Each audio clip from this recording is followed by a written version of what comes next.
Frank's Red Hot is the perfect blend of flavor and heat, so you can use an entire bottle to make recipes like buffalo chicken dip or buffalo nachos, or even things that don't start with buffalo.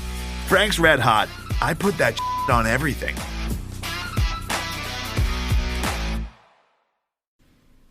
Hey, Craig!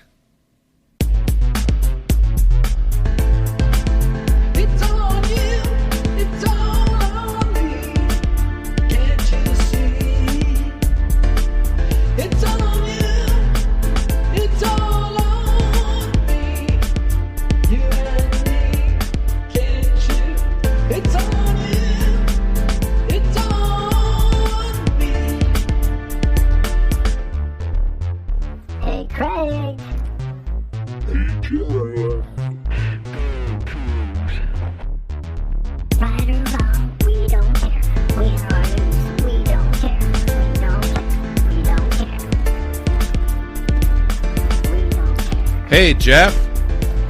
Hello. It feels like it's been forever because we skipped a week. Well, and it kind of has been forever because like I was out of town and then you were out of town and we actually haven't talked that much over the last week, which is unusual. Yeah, it's the holidays, man. We had to talk to the people we, in some ways, were forced to be with.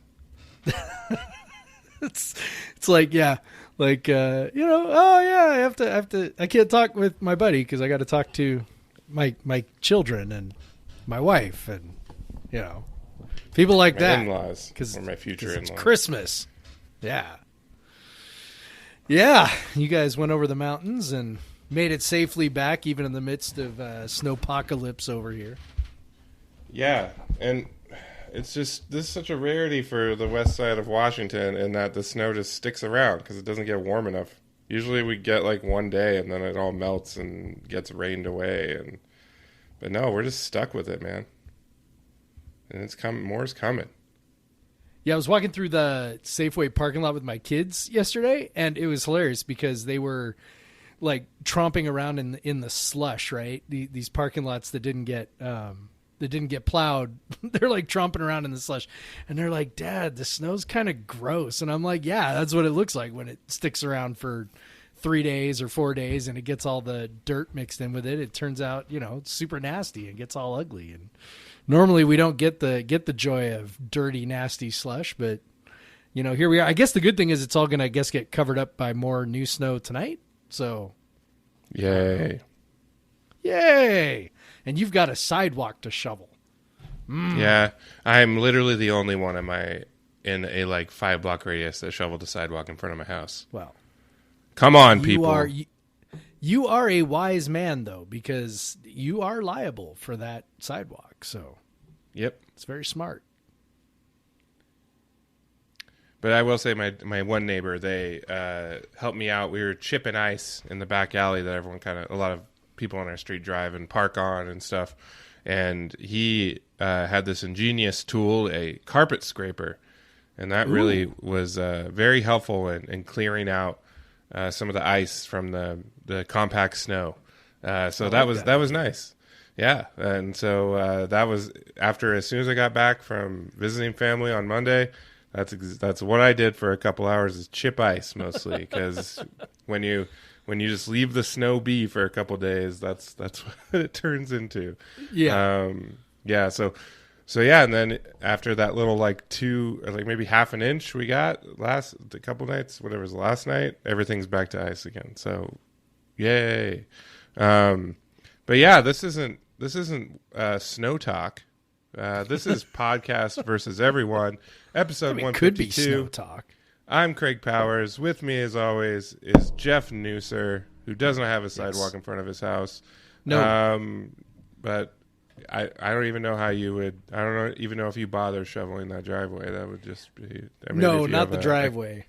A bobcat or something. No, the driveway is it's gravel, so no reason to shovel that. And we've got our two vehicles. We've got our Subaru Outback, which is what we drive when the snow shows up, because it is all-wheel drive and it is glorious. It is it drives like an absolute dream. in the snow, which is lovely. The Tahoe is 4-wheel drive, so we can drive that, but the Outback, like even with like inches of snow in the driveway, I can just zoop zoop zoop turn around and get out the driveway. So yeah, works out great. So no, Excellent. no shoveling for me. Or would you say it works out great? I see what you did there, Craig. I see what you did there. Hey, it's all about the segues. And on that note, there will probably, maybe, there's still a day for it to screw up. Yeah, by the time you listen to this podcast, it might all be screwed up. Who knows? The Tony the Tiger Sun Bowl, which was all but dead for a 24-hour span. Back from the dead. Resurrected by very fortuitous circumstances. First of all, fuck you, Miami. Can I just say that? Absolutely. Back out of the bowl game a week and a half ago, man. Come on. Like, we all knew what was going to happen. I know. Has any program ever had, there's some COVID popping up, and then like 4 days later, it's like, nah, they're going to be fine. Like, has that literally ever happened in the last like year and a half? As soon as it pops up, they're like, they've got some COVID going on. Like, where it's going to end up. It's always going to end up there. And the fact that they waited, fucking 5 days to say, well, actually, we can't come now. Like, just so annoying. But anyway, it worked out. But yeah, WSU was left calling every team they could, every 5-7 team, according to Brett McMurphy. Colin Deaver down there in El Paso was doing some excellent reporting on their struggles with this. And then lo and behold, Boise State, who was playing Central Michigan in the Arizona Bowl in Tucson, just a 4-hour drive away, happens to also suddenly crop up with some COVID issues. But luckily, it didn't take them long to back out of that game. Obviously, it was closer, so they probably had more pressure to do so. And then it turns out, Central Michigan, that they just seemed like a perfect pairing then. That two schools that are already in the same area that need a bowl pairing. And for Central Michigan, absolute no-brainer. You're going from a garbage bowl, Arizona Bowl, $375,000 payout, run by a garbage company, Barstool, and just going to be streamed on YouTube, to now you have a chance to be in a bowl game with a $4.5 million payout and a broadcast on network television at a time when there's going to be nothing else to watch. So it absolute no brainer for Central Michigan to come to be able to come down to El Paso and play. And I saw someone mention it. I was thinking this too. Outside of when MAC teams have qualified for the qualified for the New Year's Six Bowls or the BCS Bowls, this is probably the best bowl game a MAC team has ever been in outside of when they've been able to sneak into those. So this is one of that could be true. So this is probably like a nice upgrade for them in terms of, I'm sure it'll be a lot easier for a lot of their fans to watch the game now. It's on CBS. Like, you can get CBS on an antenna in most places. So I'm really glad that they were able to work it out. Obviously Arizona Bowl had to release them, but what were they I think once WSU made it pretty clear to Mr. Portnoy that they weren't going to play in his bowl game, then they could they pretty much had to release Central Michigan at that point. Or otherwise you burn your bowl game bridge forever, probably. Yeah. No team's going to want to play for you. But yeah, so it was super fortuitous circumstances, and as they've discussed, as Chun has mentioned, it was going to be Central Michigan, or it was not going to happen.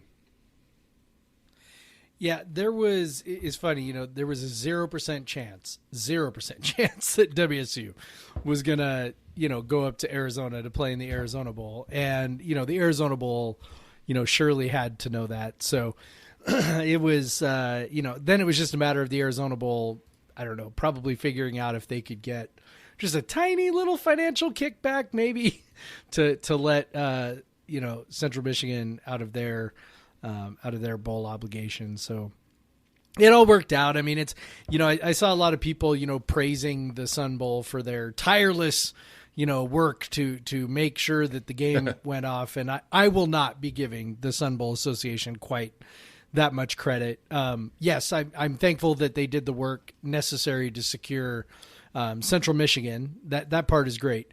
But the fact that, we got to that point and Central Michigan kind of fell into their lap, like if Boise State had not developed a COVID situation, we would not be playing. Like, that's it. Yeah. And it was just so lucky that they were already in Tucson. Their equipment truck was already in Tucson, and they were going to play a bowl game on the exact same day. Yep. That's totally fortuitous, and it obviously worked out okay, because otherwise, they were up until Miami canceled. They were like, well, we want Miami, and we have Miami. I didn't even understand this. They were like, we have Miami fans in El Paso, people who follow Miami. And I'm like, really? Like you do? Anyway, so apparently that's a thing, I guess, in El Paso. And Miami had a national brand like 20 years ago. You could have, maybe some holdovers from that. Maybe.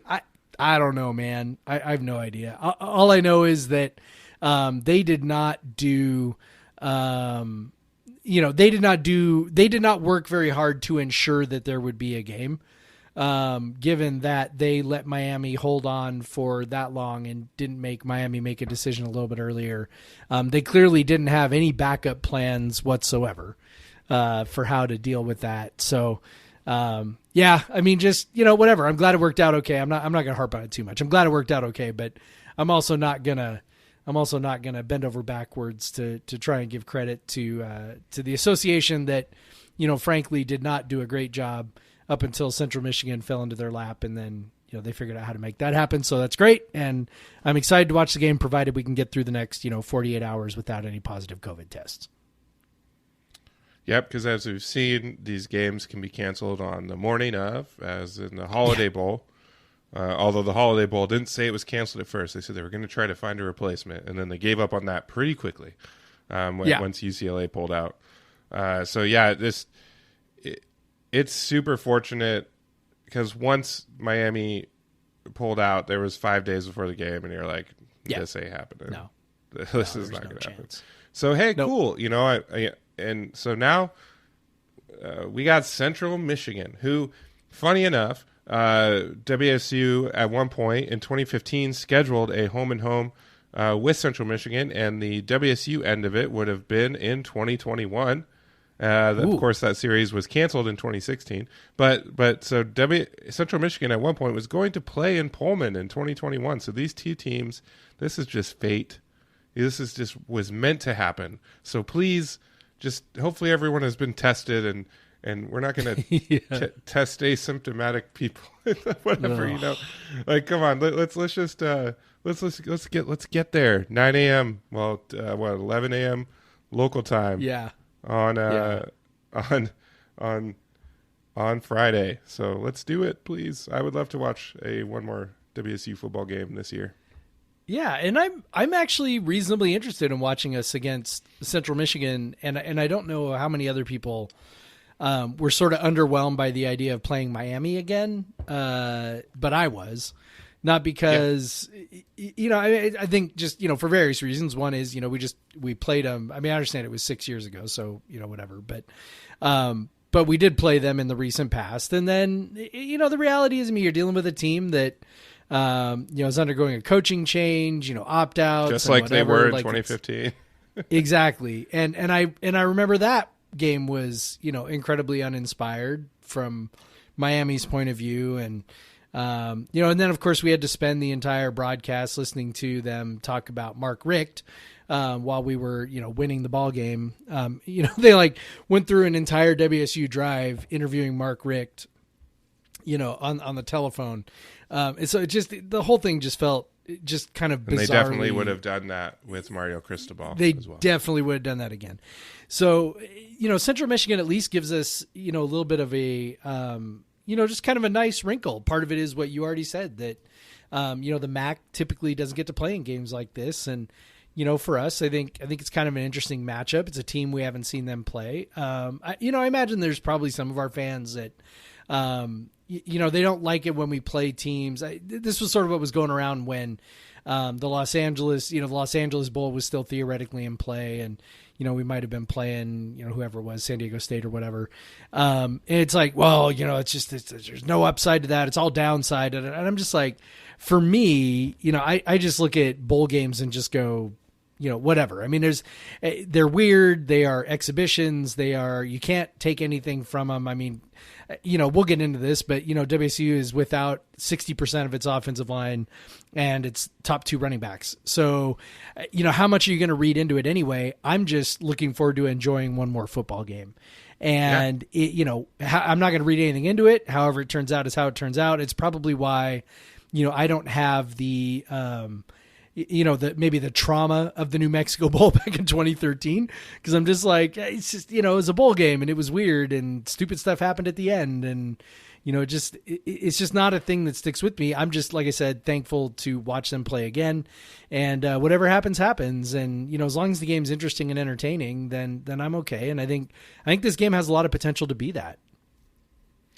Yeah. And, Central Michigan's a solid team, good offense. They ran through their last 4 opponents pretty easily. Now that is in the MAC, but they lost to Missouri at LSU in the non-conference, and then won most of their MAC games. And yeah, I'm also excited that it is a team with kind of a bad defense and a good offense, because it's fun when these games are exciting, when there's points scored and yes, and all that. And this has always been like, this is where WSU matches up better for years and years, is a strength on strength, a strength on weakness type situation, and and the other way around, versus a strength on strength. I mean, so yeah, we want we want to play a team that is kind of stylistically similar to us in that way. Now, they're not necessarily stylistically similar to us in kind of how they approach that offense, because they're actually a fairly run-heavy team. Of course, WSU could be in this game as well. Who knows? Although with the depleted running backs, and let's and we'll talk about that in a sec. But so we'll talk about Central Michigan first, but then we'll talk about our situation and how this game is going to be literally impossible to predict. But we'll just, for shits and giggles, do it anyway. Did you think I was going to not let you get off and not predict this, Jeff? No. I figured we would, but it's like we're just gonna be guessing on something insanely stupid. Like, yes. Again, I'm writing up my preview, like maybe starting tonight, publishing sometime tomorrow. I've done very little research. Before I write my preview, I know almost nothing about these teams. After I write my preview, I know a lot about these teams. I have not written the preview yet, but I will say, just looking at their kind of peripherals, they are a very run heavy team, and especially, not necessarily like 60% or anything, but they definitely ran the ball over 50%, which is still pretty weird in this time. Yep. Interesting enough, so did their opponents. So maybe the MAC is just like this ground and pound league. I don't know. Doesn't seem like it, but on the Tuesdays when I watch them, but yeah. So but they have a real good running back. He's a freshman.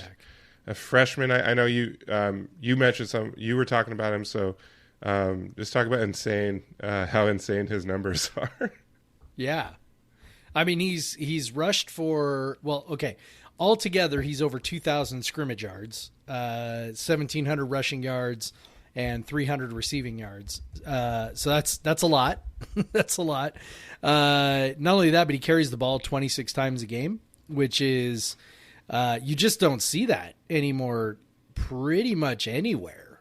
High school, I shouldn't say high school, college and NFL, like you just don't see guys with that kind of volume out of the backfield. So to have a guy be that kind of a workhorse and also be as productive as he is, I don't know, averaging 150 yards a game or whatever it is.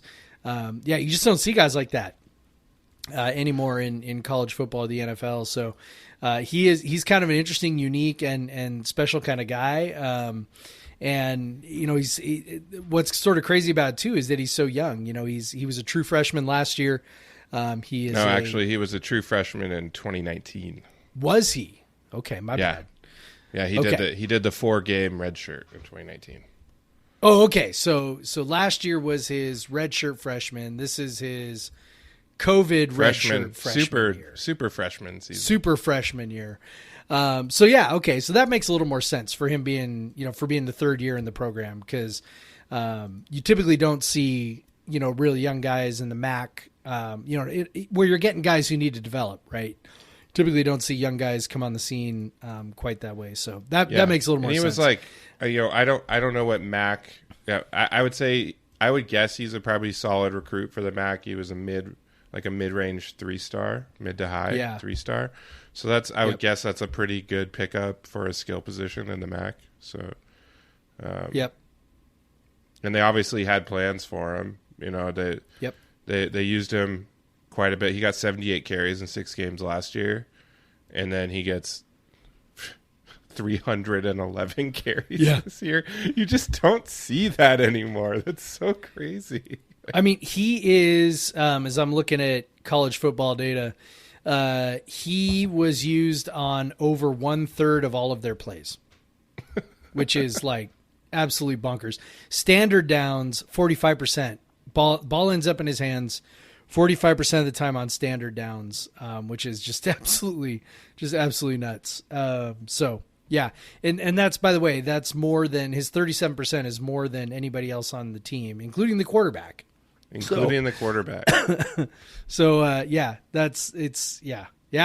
crazy. It's crazy pants, man. Absolutely nuts. Yeah. So Lou Nichols. In fairness, they played 2 different quarterbacks, so I think maybe that is true. That is true. But still, if you add up Sermon and Richardson, they're 2 quarterbacks. If you add them up, they only add up to 45%. So just much more. Not much more. Not much more. So he alone 37%. So when you're looking at their running the ball over half the time, it's mostly him. And when you look at that early down, because that standard down number, that tells me a lot. We don't have I haven't seen if Stats of War has tweeted out his if he tweeted out his little preview for it, but I would guess they run the ball in early downs quite a bit. They're one of those teams. Usually if you're a team that runs more, you run more in early downs. So I would expect to see this kid on first and second down quite a bit, carrying the ball. Yep. Yeah, and that's the offense, our defense playing against offenses that run the ball like that has gotten better, as the year has gone on. So, hopefully that's a good sign. Or it's a bowl game and nothing fucking matters. Right. Yeah, that is true too. Because we don't even know who's going to play. Like, I mean, we only found out yesterday or today. We only found out today that Deion McIntosh isn't even in El Paso, right? Like the team's been there since Monday.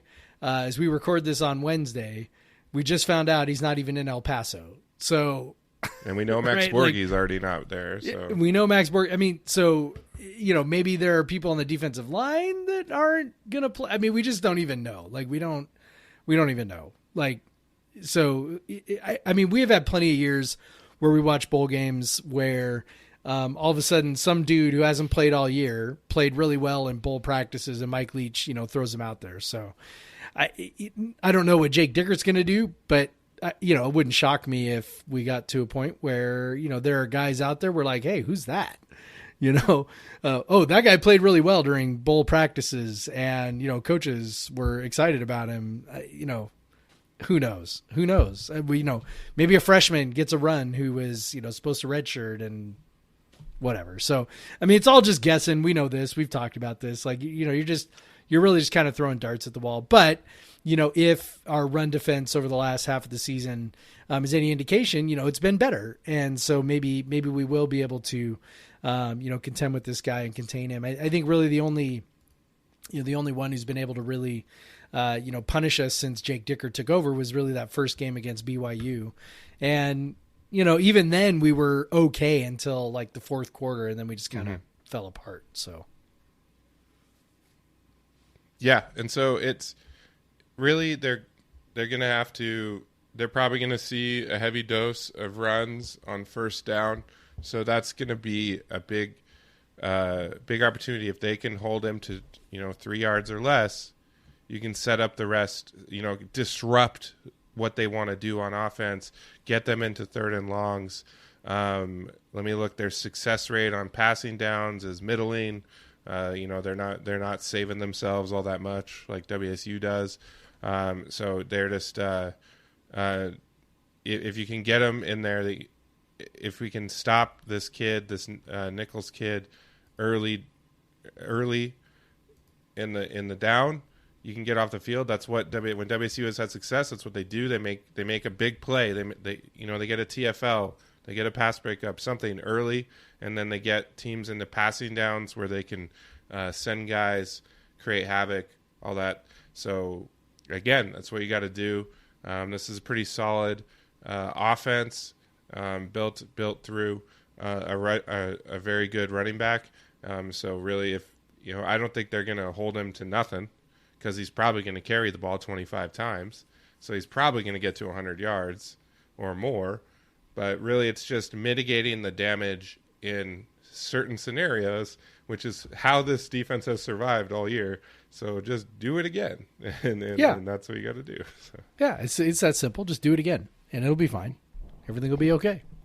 And when WSU has the ball, this is where it gets really, as you mentioned, Deion McIntosh is not there. And as we said, Max Borghi is not there. So I guess Nakia Watson step on up. Expect him to have a lot of opportunity in this game. Yeah. Get a little preview of next season. And then, of course, both the tackles, the longtime tackles, Abe Lucas and Liam Ryan, will not be playing.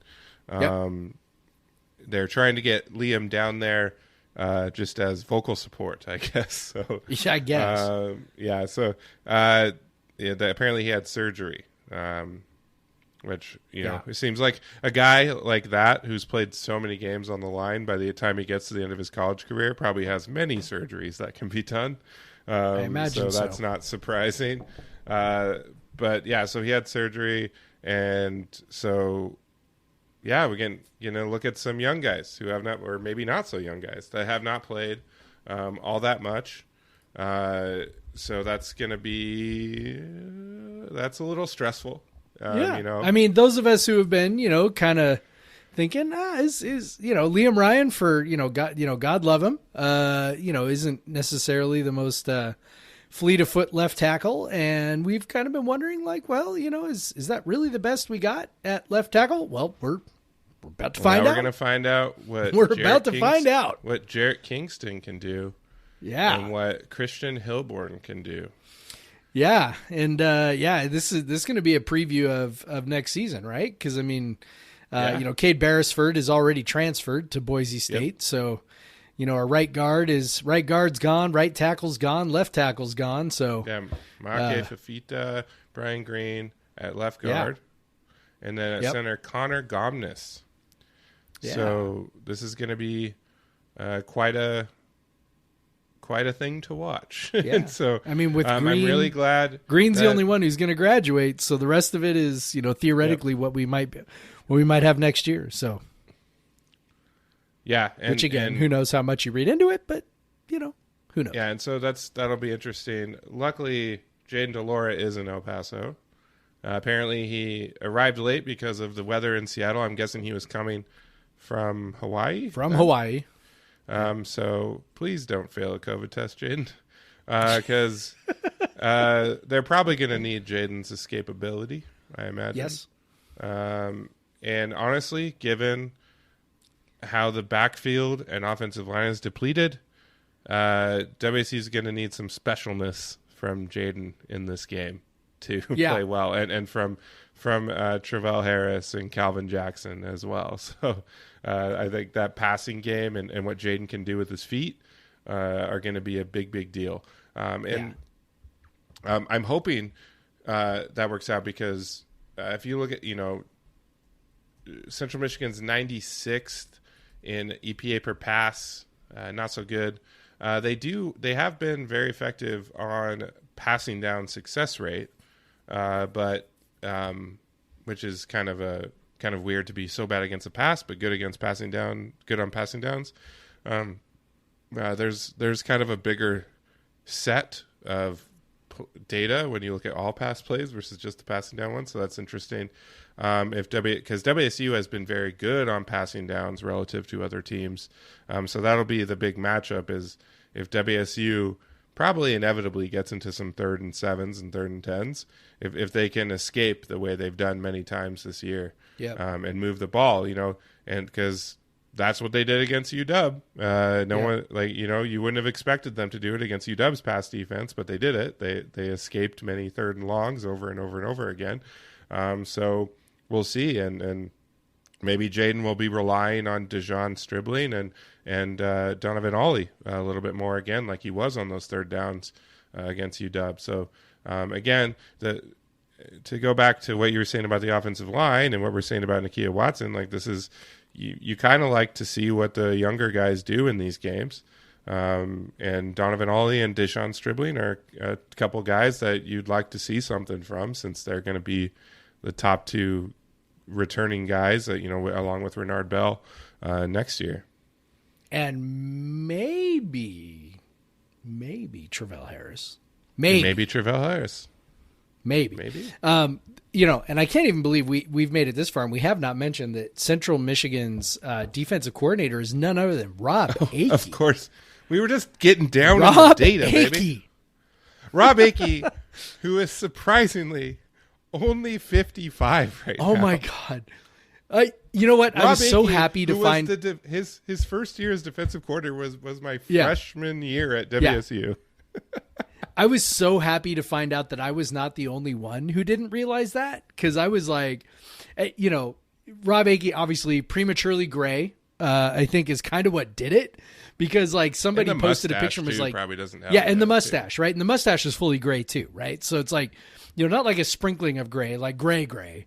And somebody posted a picture from, whatever, the first year he was a coordinator or whatever, and they're like, oh, yeah, here in this picture, he's, 36 or whatever. And I'm going like, holy shit, no way.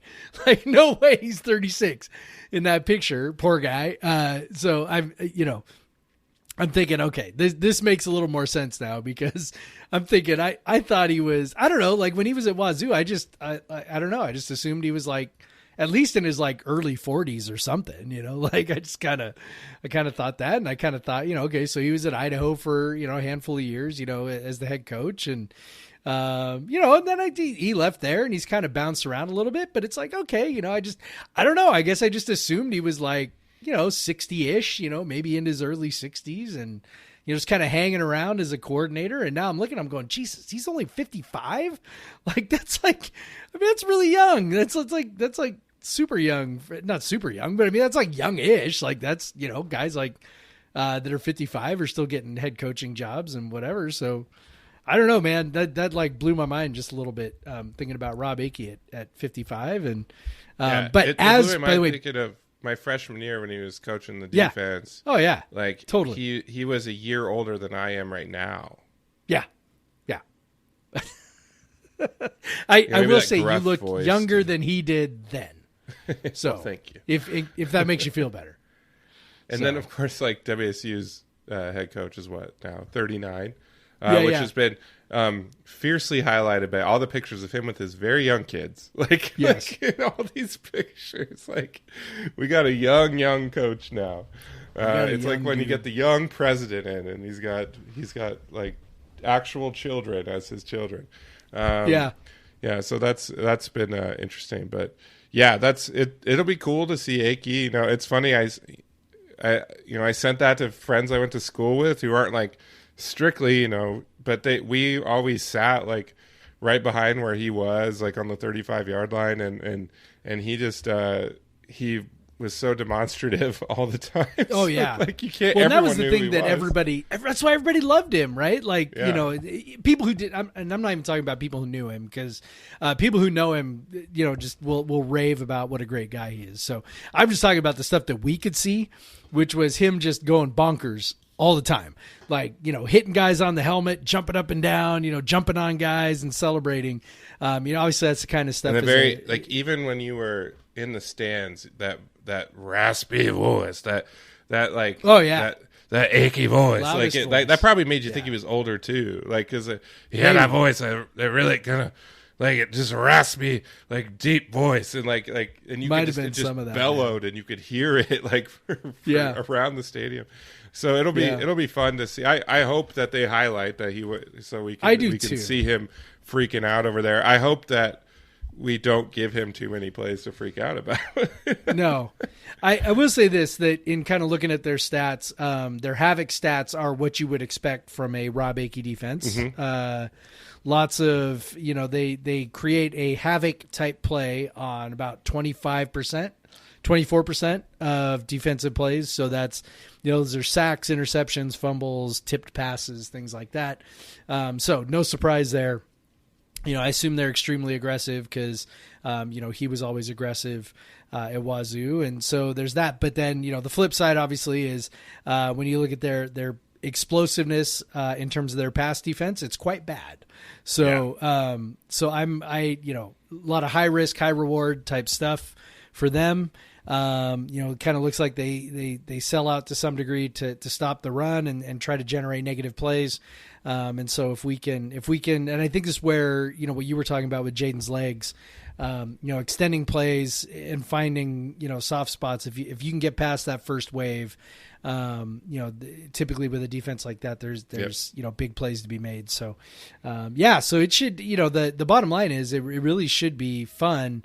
Probably a good thing that Akey doesn't have, 2-3 weeks to dial up exotic things against our inexperienced offensive line. Probably good that he's only got a few days to try and implement some things and put some things in place to maybe take advantage of, the fact that we're without our, three of our 5 offensive linemen. So there's probably some benefit there, but yeah, it's I don't know, man. It should be interesting. Should be a fun little chess match. Lots of just, intriguing storylines, and that's one of them. Yeah, and then of course their head coach is Jim McElwain, who also coached Colorado State in a game that most Coug fans would care to forget. Every Coug fan would here's care my to problem with him. Okay, this is my thing. I don't like I've already said, that game did not break my heart. Whatever. Bowl games are stupid, and they just, stuff happens, and there was a series of freak events that had to happen for that outcome to materialize. So I don't worry about that. What I don't like about Jim McElwain is that I just have a memory of Colorado State being just dirty as fuck in that game, diving at people's knees and just doing all kinds of dirty shit. And then they had an assistant coach yelling, homophobic slurs at people. And it's that shit comes from the top. I'm sorry. That shit comes from the top. And so I got no respect for that guy. And I hope we beat the shit out of him just because of that. Because I'm when his name started popping up with in connection with our vacancy, I was like, nope. Want nothing to do with that guy. And he flamed out at Florida because, people see right through that shit right away when you go to a high level program. And, I would love nothing more than to just put a pasting on that dude. Well, on that note, I have strong feelings, Craig. Let's get to our predictions. Now that we've dug into the data, we've explored all there needs to be explored. We're hoping that we're facing Rob Akey's 2007 WSU defense and not his 2003 WSU defense. Which it does look like we are more leaning on the side of 06, 07 than 03. But yeah. So Jeff, as we haven't done this in a while, the Apple Cup was over a month ago. And assuming that everyone gets through COVID protocols and we have the game, give me your first half score. So my first half score. So I'm kind of thinking this game goes gangbusters right out of the gate. That we get weird right off the top, big plays both sides. Just sort of as the defenses are kind of trying to figure things out because they're facing an offense that they're not quite ready for. I think that's where we're going to end up. So I'm thinking the halftime score is going to be something like 24-21 WSU. Nice. Wow. That'd be wild. Well, the last time we played McElwain, we scored 35 in the first half. So that is true. Don't ask what the final score was. Yeah. We all know what the final score was.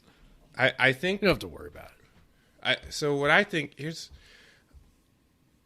Central Michigan plays an offense that WSU has more or less seen stylistically many, many times. Yeah. But I'm kind of feeling this vibe where the run and shoot in a bowl game could maybe have an effect, like especially a bowl game on 4 days prep.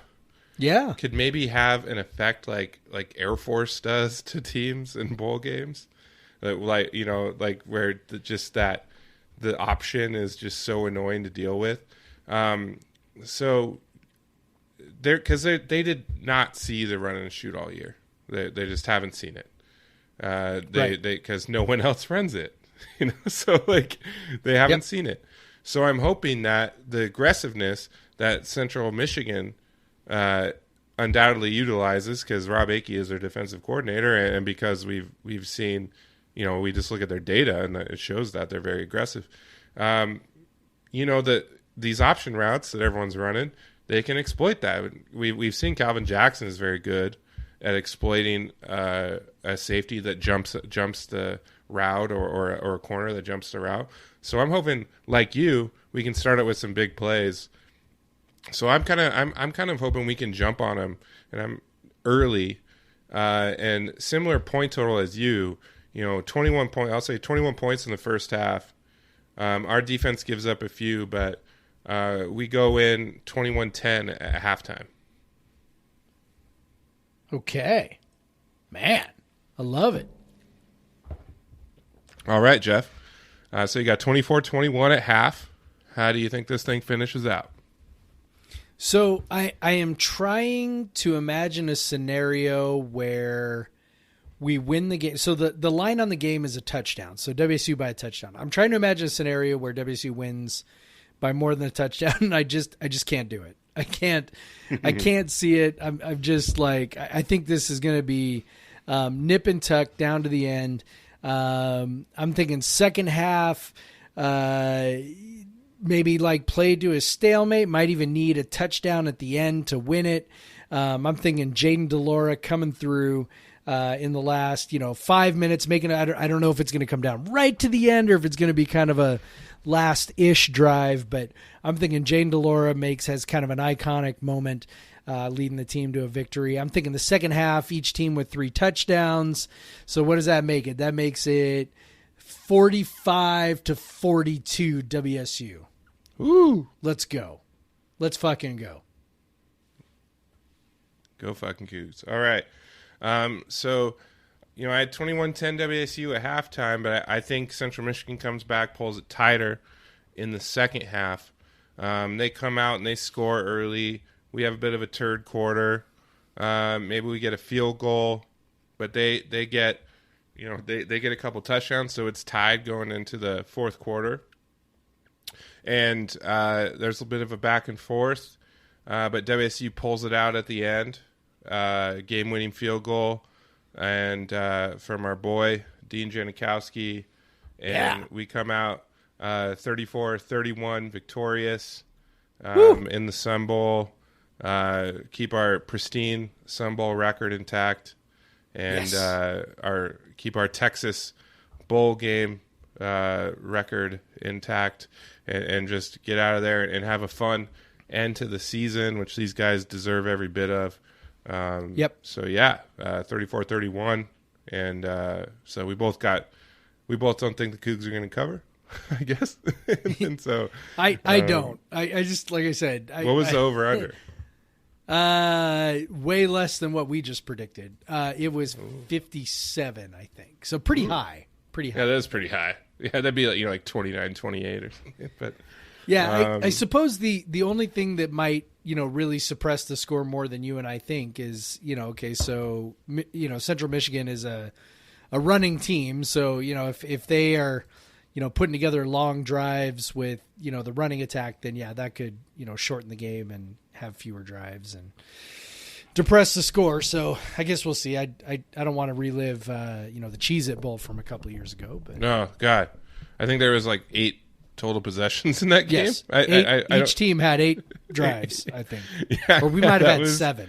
It might have been 7 for us and 8 for them, or something like that. I think that game, it was WSU didn't score on one of their drives, and I'm like, well, it's over. We lost. And it pretty much was like we did. Yeah, I believe we scored on 5 of 7 drives or something like that, or 4 of 7 drives or something. So in terms of total plays this season, now that's not the exact indication of how many possessions and stuff, but Central Michigan did have more total plays than WSU this year, so maybe they aren't limiting the amount of plays in a game too much, and maybe it'll be kind of a standard sort of possessions game that we're used to seeing, which is like around 10.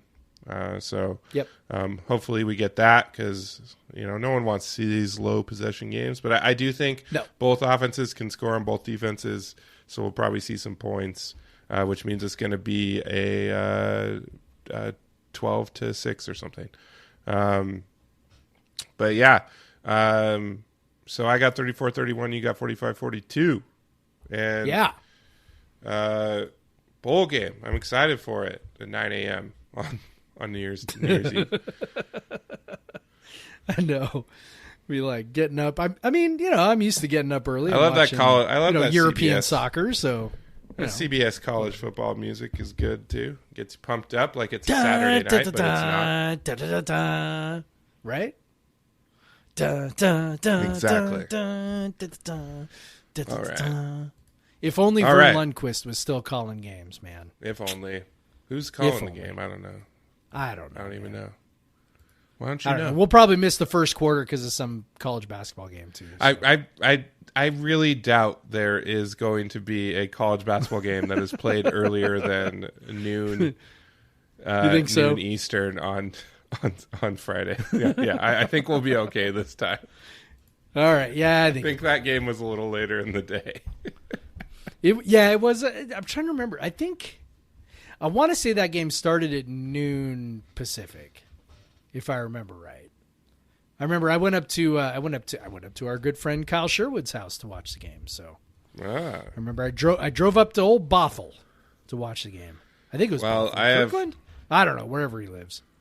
I have OMA canceled all of my plans this weekend. So all of my New Year's Eve plans have been canceled. So, because I don't know if you heard about this thing that just keeps fucking coming back. And this thing? What thing? Yeah. Well, we'll talk, Jeff. I'll fill you in on it after the break when we talk about basketball. How about that? Did something happen? Yeah. We'll talk about it after the break. All right.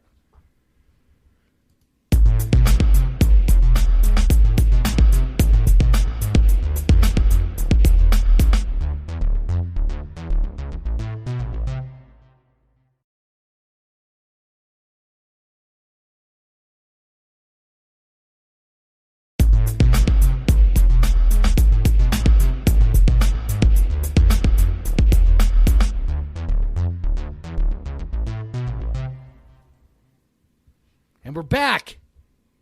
All right, I lied. I want to talk about beer first. All right. Okay, if you insist. All right. So what do you? I know what you're drinking, but you know what I'm tell drinking. the listeners what you're drinking. I am having a Bourbon County brand stout from Goose Island. It's the 2021.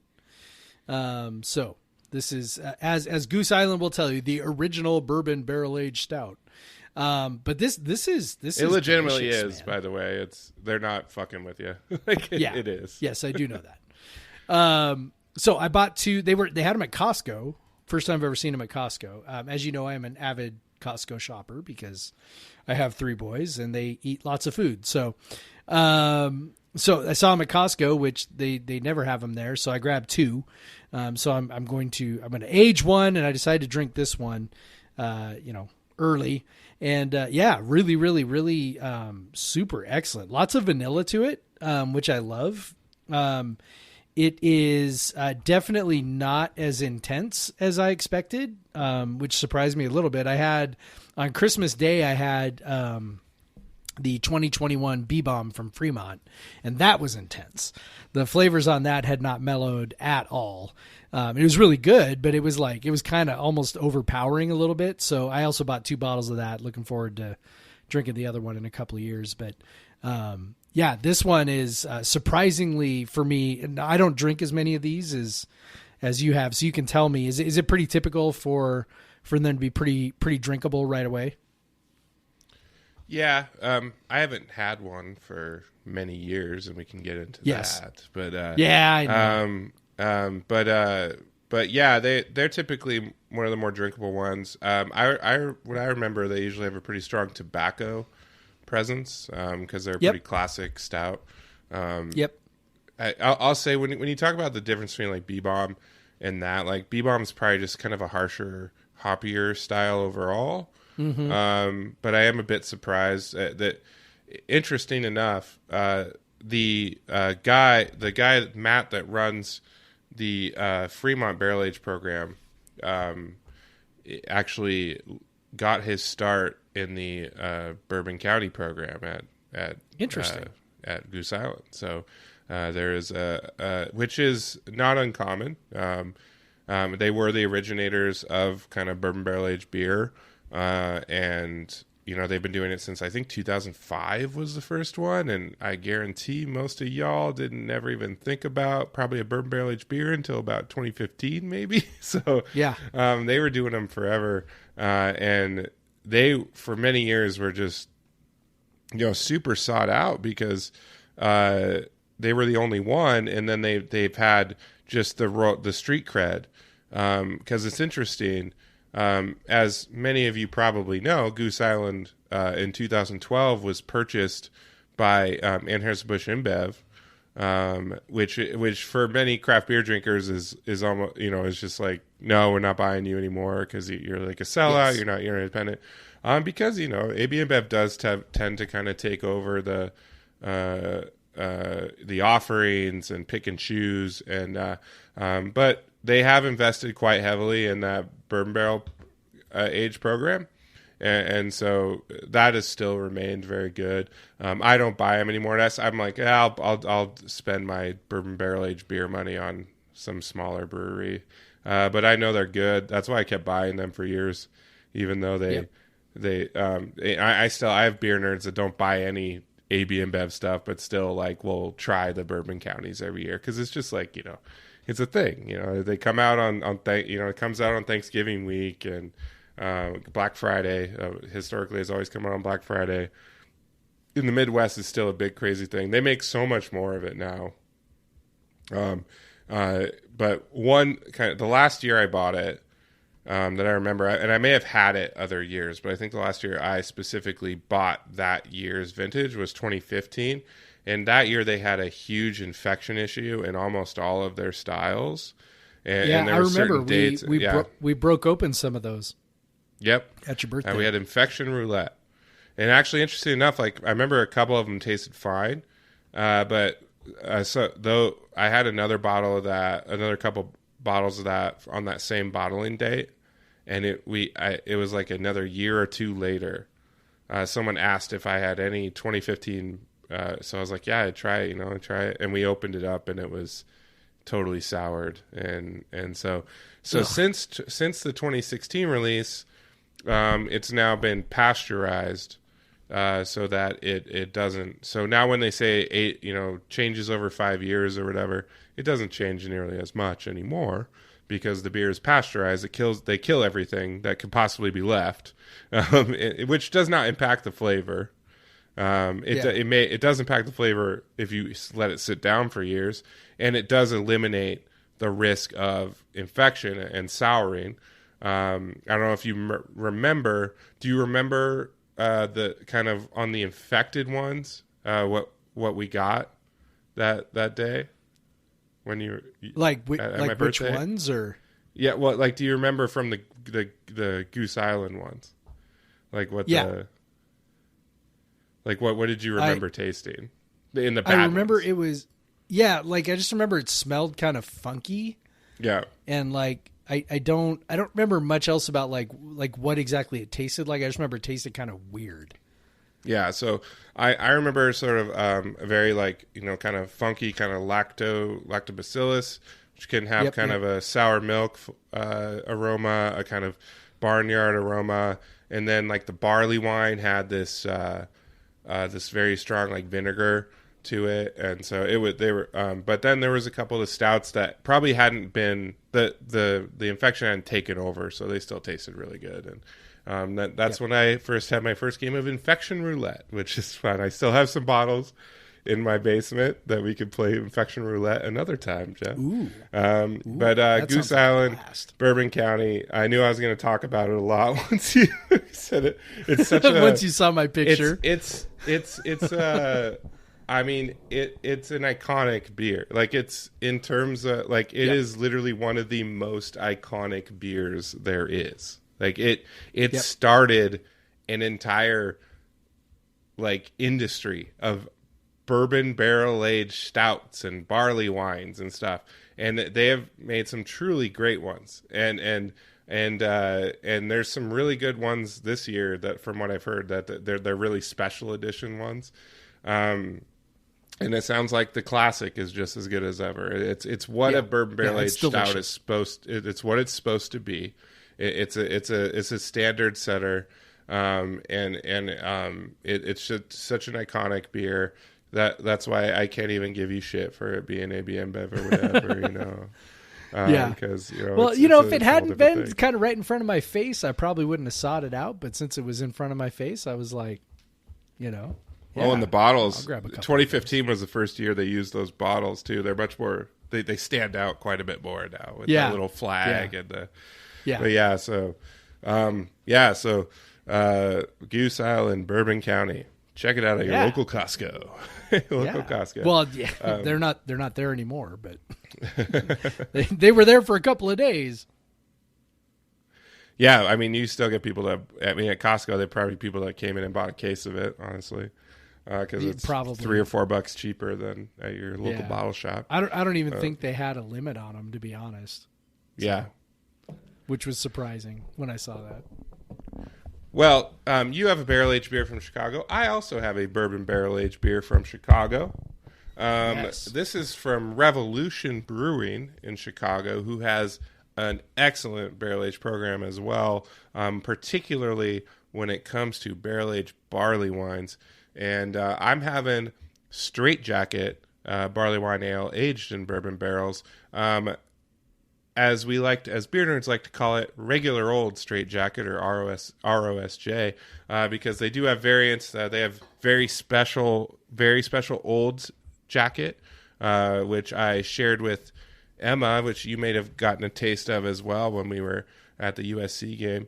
That's the one they age for longer, but this is the classic one, which is also just an amazing beer that you can just buy in 4-packs, in 4-pack cans. Around Chicago for several months of the year. This is a pretty hefty one.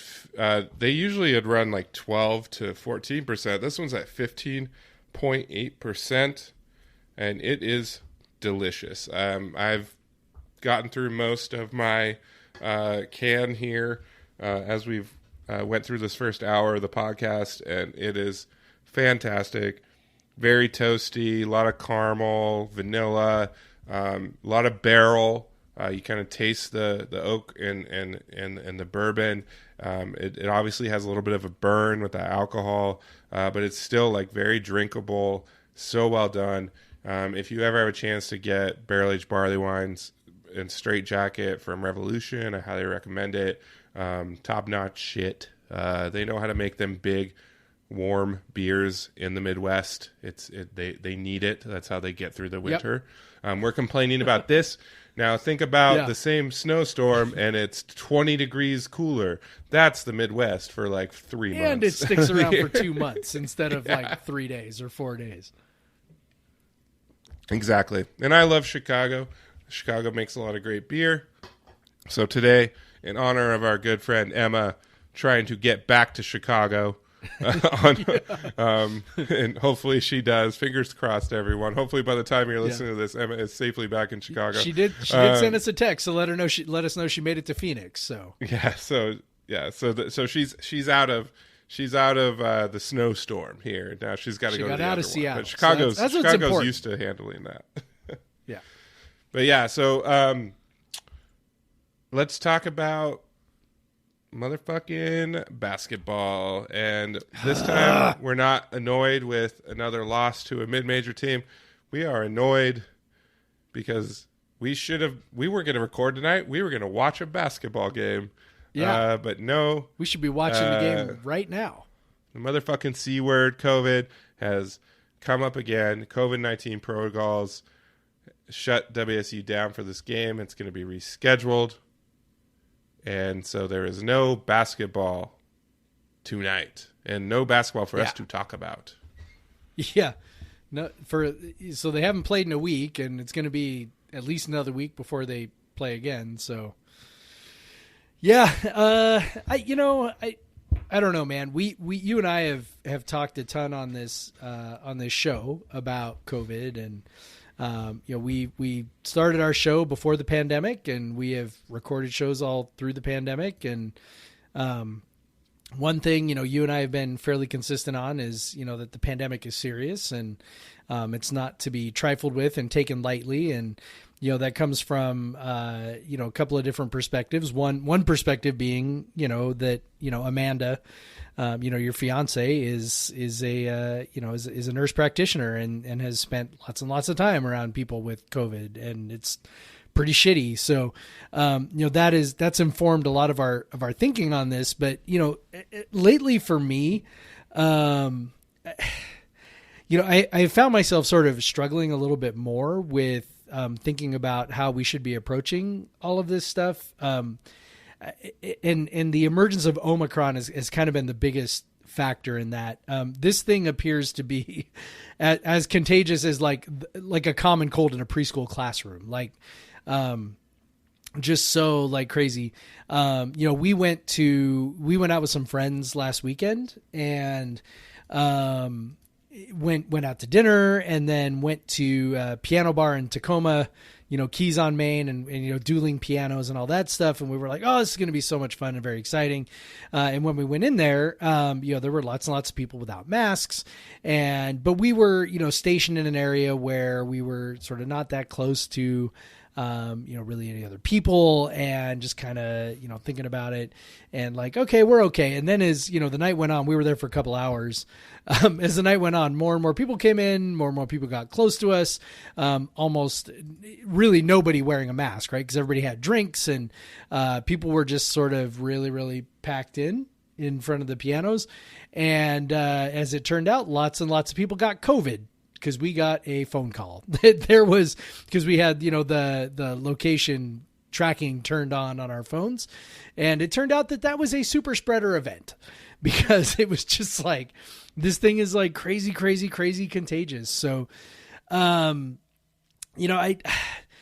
a part of me that just sort of feels like not to get like, super deep into, pandemic philosophy or anything like that. And, I'm sure you have your own thoughts, because of Amanda's profession, but this Omicron variant just seems like we have just like whatever hope we had of like eliminating spread is gone. And so now it's just sort of a matter of, okay, so what can we legitimately do? And I don't know that there's much that can be done at this point beyond, encouraging people to get vaccinated, encouraging people to get boosted, and just sort of like reckoning with the fact that everybody is going to come into contact with Omicron. And it's just really a matter of whether you are vaccinated or not.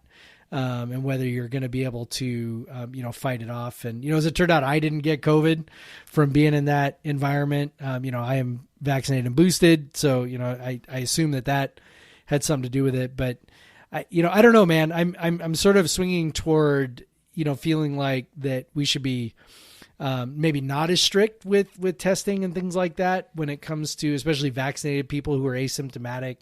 But I'm really curious on what you think of that and how you feel about that, given, the real world implications of COVID spread and how that, has especially impacted your family. Well, yeah, I don't know if I'm exactly aligned with Amanda's thinking on it.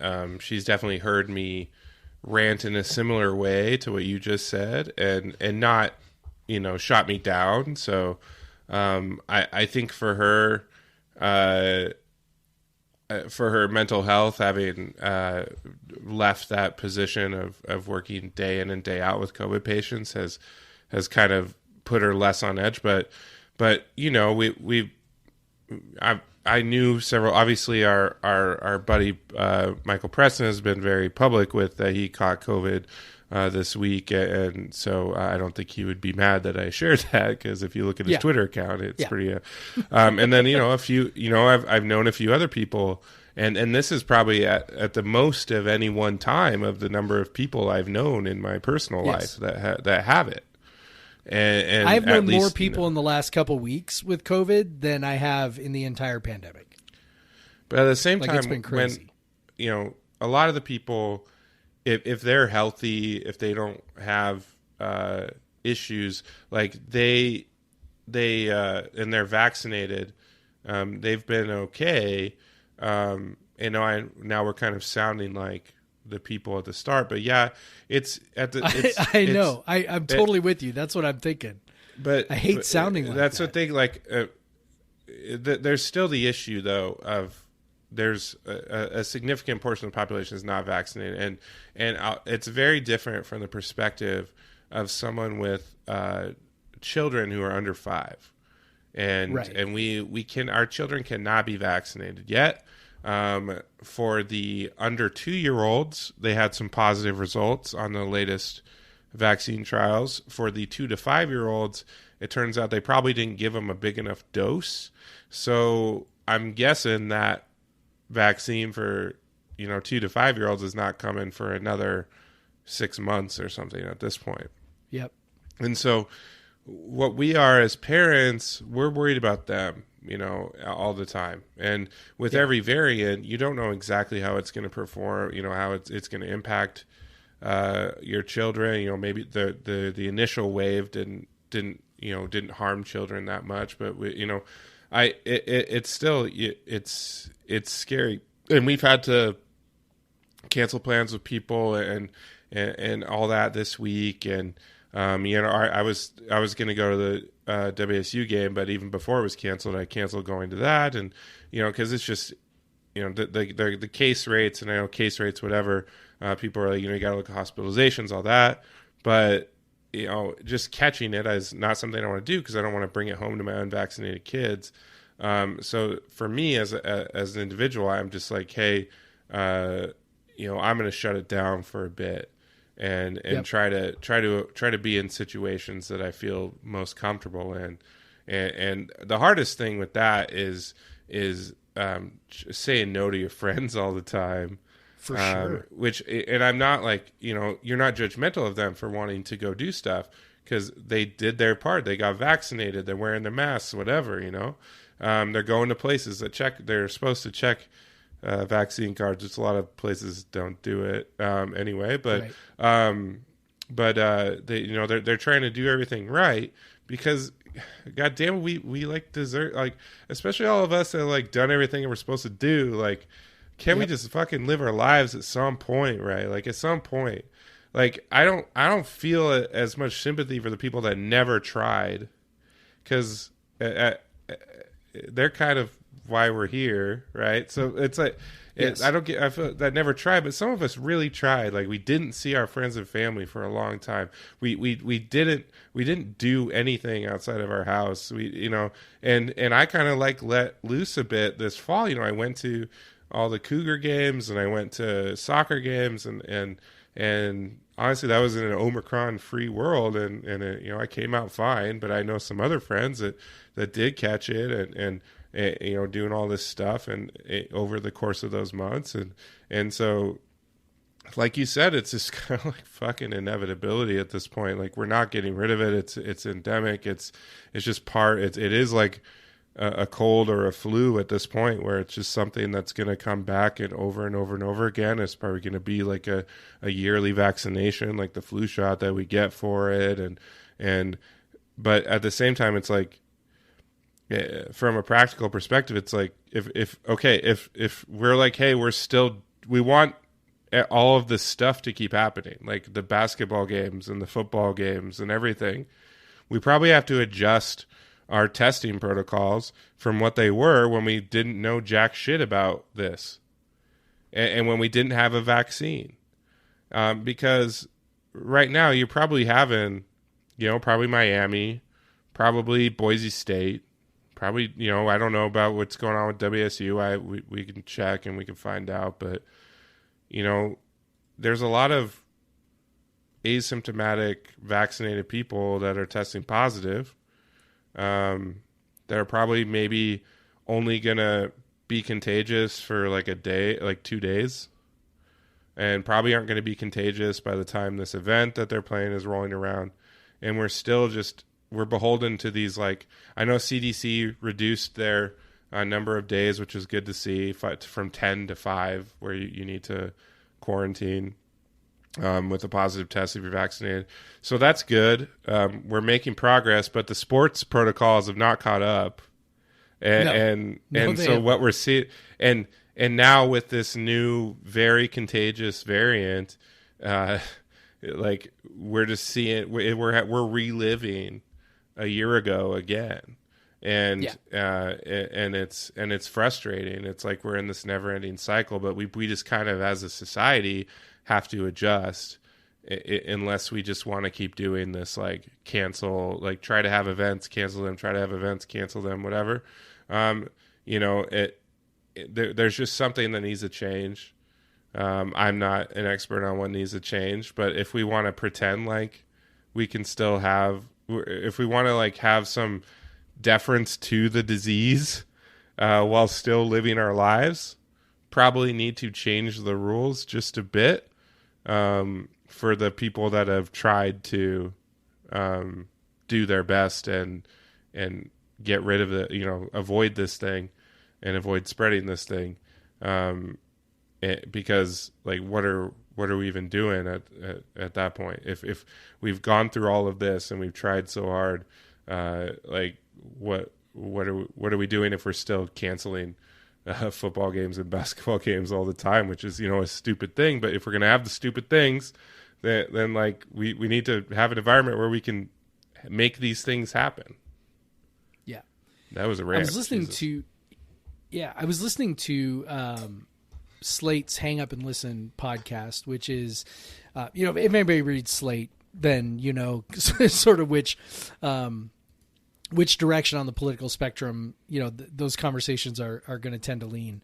But they did have a guy from the Washington Post who's been reporting on the pandemic for these last 2 years, and kind of interviewing him, because obviously this is, like all these COVID issues are running rampant through like every sports league at this point.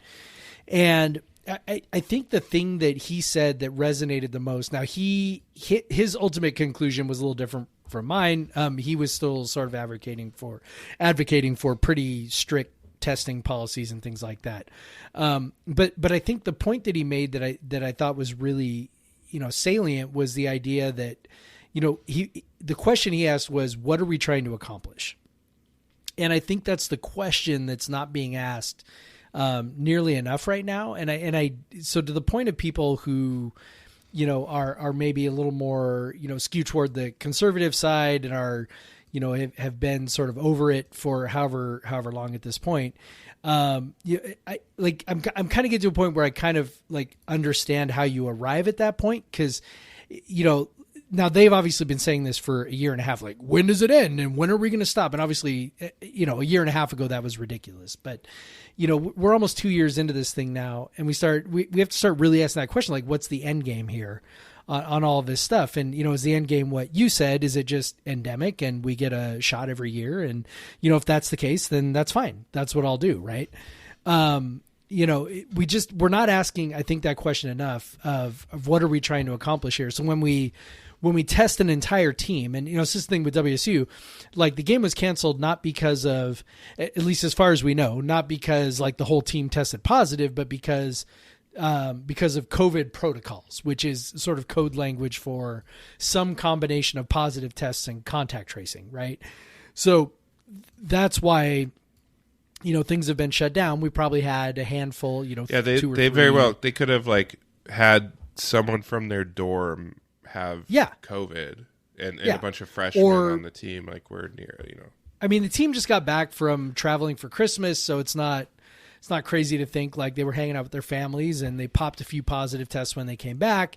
And now all of a sudden, okay, that means, 5 or 6 other guys that they live with are now close contacts. And so they are now being, quarantined for 5 days until they, whatever.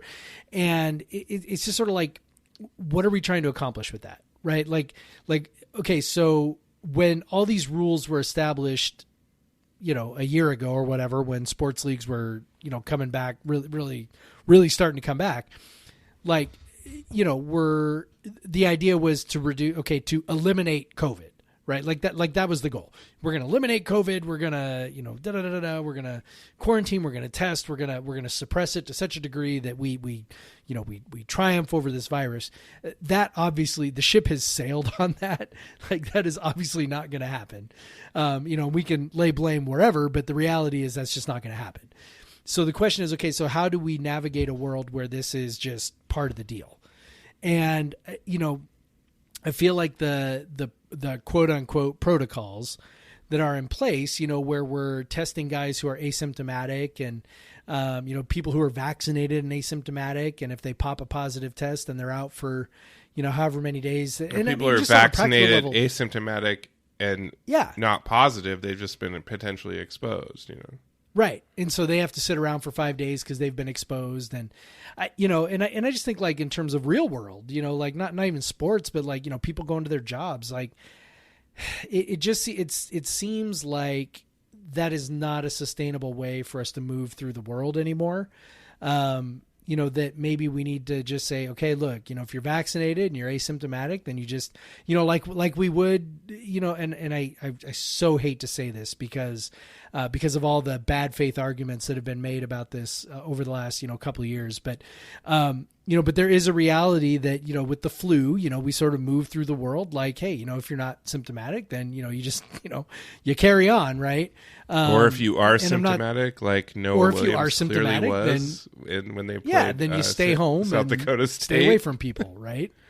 No, like he played the game and he had chills. Like I'm sorry, like he was clearly cold. Like the flu is treated much differently, even though the flu is probably should be treated similarly to how we've been treating COVID, but whatever.